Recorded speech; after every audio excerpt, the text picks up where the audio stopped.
Got a slight situation with my vlog this week. The wife said to me a couple hours ago, she said, do you know what? Long day in work, I fancy a trip to the seaside to have some fish and chips. So I said, okay, I'm up for that, no problem at all.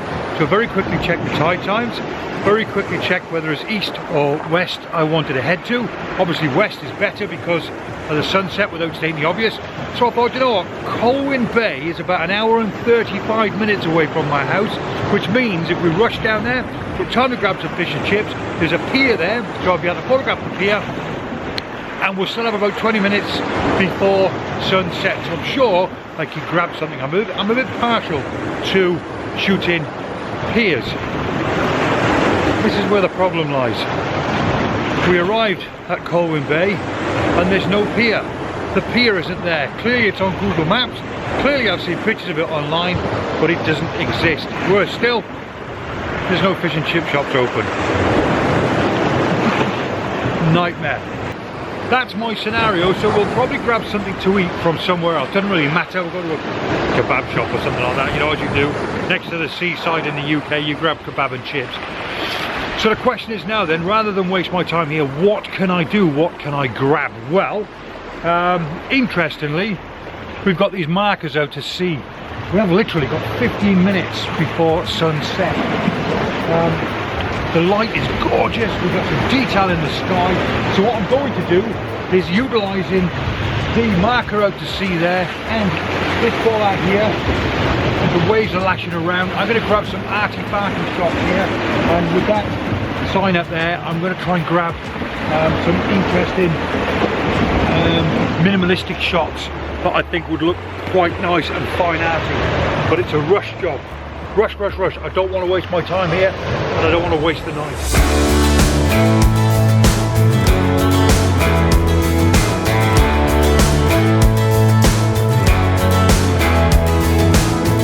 I'm actually really enjoying this. Really, it's just about the relationship between that pillar there. It's like a breakwater, that pillar there. Oh, I might be in the shot. It's about the relationship between that pillar there and the marker out to sea. I'm also conscious about the marker, whether it stands above the horizon or below the horizon. At the moment it's right on the horizon, that I'm not keen with. But I've got my 10-stop filter on there. I'm shooting this at a 2-minute exposure, so I'm playing around with my settings, and I'm roughly, I think it's ISO 320, I'm at f8 I think, to enable me to get or achieve an 1/8 of a second, which will give me a 2-minute exposure with my 10-stop filter on there. But the light's really dropping down quite a bit now. So what I'm going to do is get rid of my 10-stop filter, go back to your normal settings, ISO 100, my aperture probably f11, which will probably give me maybe a 3 or a 5 second exposure. And I think with the way that the water's crashing around this lump of concrete here will give us some lovely effects. But at the moment I'm shooting, which is very unusual for me. I'm placing this lump of concrete right in the middle of the frame, and also right in the middle of the frame as well, again, which is really unusual for me, is that marker in the background. But once I've grabbed a few of these shots, I'm going to put my 70 to 200mm lens on there, zoom right out, and go for some real minimalistic shots. But I'm having a rush, But I think I'm probably pulling something out of the bag here that I'm quite excited about.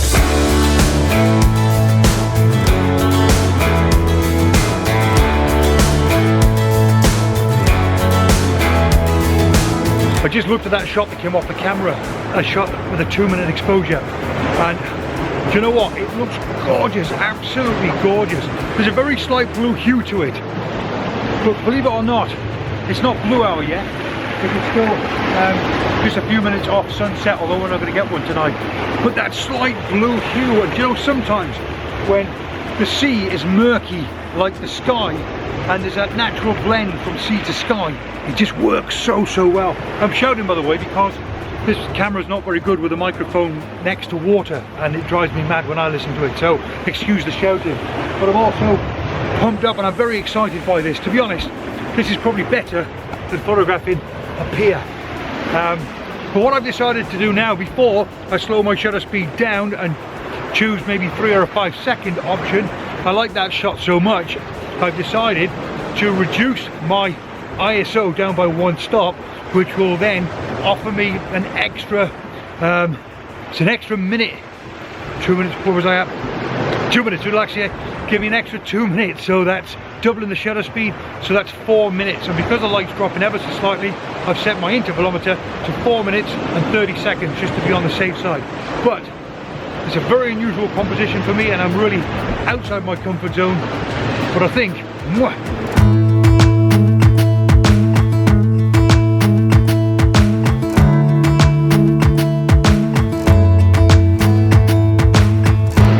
ISO 50, f11 gives me 4 seconds, which is brilliant, just to exaggerate a little bit of movement of that water around that concrete pillar as the tide starts to recede. And I'm now going to change my camera lens to a 70 to 200mm, throw it all the way out there to that marker that's all the way out there, and then just isolate that marker and maybe some of the wind turbines in the background and go for something really, really minimalistic.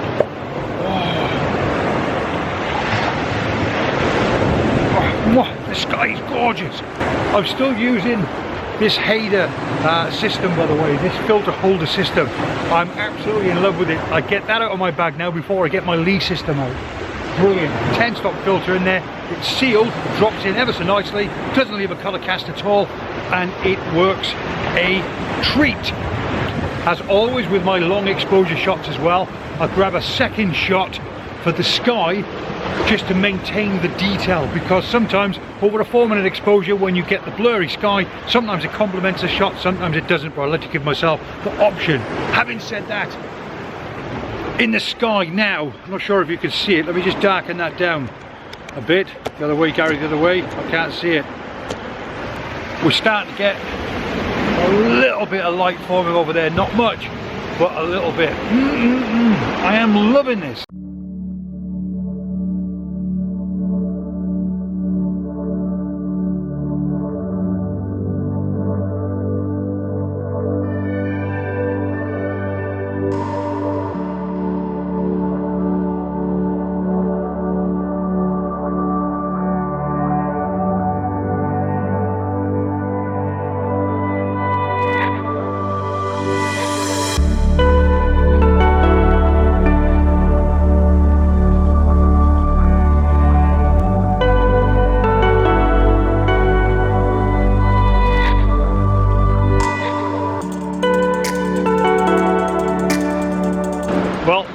This is just typical of me. Just before I decided to throw my 70 to 200mm lens on there, I zoomed in with my standard 24-10 5mm lens that I like to use. I've added my polarizer on there as well, and also a 3-stop soft rad filter. Now the reason why I've done that is because I want to just bring the light up in the sea just a little bit more, but the only reason why I've used my polarizer on there is just to reduce some of that light down enough that it gives me a 30-second exposure at ISO 50 at an aperture of f11. And this is really minimalistic. Throw in the horizon on the bottom with 2/3 of that amazing sky, and over 30 seconds I think will work fantastically well. I might still throw my 10-stop filter on there and do an almighty long exposure, but that light is dropping rather fast. Not sure if I've ever mentioned this, by the way, but probably one of the best things I've bought for my camera setup in years, bar none, is this new head for my Manfrotto tripod. It's a Manfrotto head as well, and it's called a click lock system, and it's absolutely brilliant. It's pretty much the king of one thing, and that's for landscape photography, nothing else. I'll show you how it works. Check this out. Tell me if you don't like this. I'm not sure if you can see it with this light, but basically how it works is, if I wanted to tilt it, I press that there and tilt it anywhere I want, then it locks in place, absolutely solid. Then all I do then is simply twist that to make final adjustments, and that's the same on all 3 axes. And I can't begin to tell you how much that has changed the way I work. I'm not a ball head fan, but that to me is absolutely A1. Probably cost me about £140. The best £140 I've spent in the world of photography in a long, long time.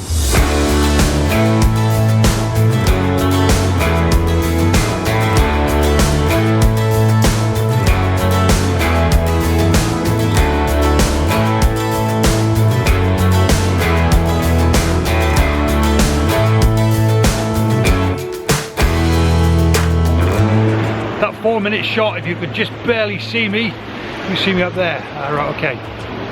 That 4-minute shot just worked out an absolute treat, but it looks amazing on the back of the camera anyway. And famous last words for me, just one more shot. I've decided to come back down to my original location, shooting directly out to that post, leaving the post in the middle, but this time I'm going to put it on the lower part of the horizon. It really is blue hour. It's quite late now, as you can see on this camera. It really is blue hour. But I'm going to grab one more shot, just a 30-second exposure. I'm going to use that bit of concrete that goes or heads out towards that little pillar as a leading line. And fingers crossed, I think.